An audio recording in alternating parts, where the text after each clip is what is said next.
Finding your way around Pro Tools as a new user can be daunting. Even once you've gotten familiar with the basic features and where things are, it might seem like it takes forever to mix, or even just to get started.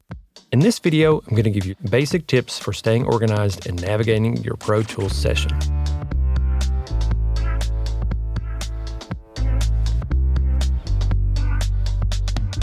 First tip, color your tracks.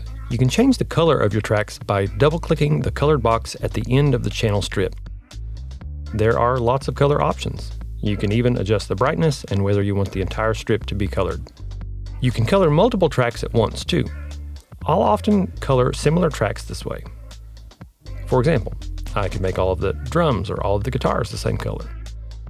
There's not really a standard right or wrong way to color your tracks, although I probably have my own habits for coloring certain types of tracks. The takeaway here is if you're not even bothering to color your tracks, I'd suggest you start. This will help you quickly navigate your session, especially if you're working with a large track count. Speaking of coloring your tracks, are you remembering to rename your tracks by double-clicking on the track name? After you've renamed one track, save time naming the rest of your tracks with the Next button. Using memory locations is a good habit to help you quickly find sections in your songs. I'll usually create markers at the beginning of each section in a song. I'll even make markers on the fly to help me remember to edit something later. For example, fix the guitar here. What was that weird noise? Tambourine solo. Drummer needs coffee here. Theremin auto-tune stems. And the industry common memory location, piano part here was played by a chicken.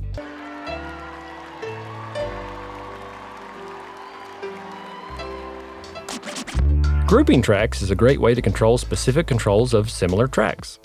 Create a group by selecting multiple tracks and hitting Command-G. Here are a couple of examples of how I'll use groups. I could group the drums and edit them all at once. I could group my guitars and adjust the fader of all the guitars in one movement. What's really cool here is that the fader level ratio stays the same in correlation to each other, even if you turn it way down. If you've been working on a mix for several hours and you're working from only the single original PTX file, then you're kind of living on the edge. Here's why. If you mess something up, maybe you open your session one day and some tracks are out of sync or missing completely, or maybe you simply made some changes but now you're thinking the mix was actually better the other day. Using Save As is a really easy safety net so that you can refer to earlier versions of your mix. The PTX file created using Save As doesn't take up much extra hard drive space either. But it could potentially save you from a major headache and frustration if something goes wrong. I usually just rename successive saves with a number, and sometimes I'll add some kind of note to remember what I changed. Pro Tools does automatically create a folder for session file backups in the session folder, but navigating these backups can be pretty haphazard. I tend to only look in this folder if I'm pretty desperate to recover something. All right, that should be enough to get you started and hopefully give you some habits to save some time managing your session so you can spend more time mixing. Please subscribe to our channel and hit that like button, as it does help us to continue to run our program so we can keep creating free resources for audio engineers like yourself. Thanks.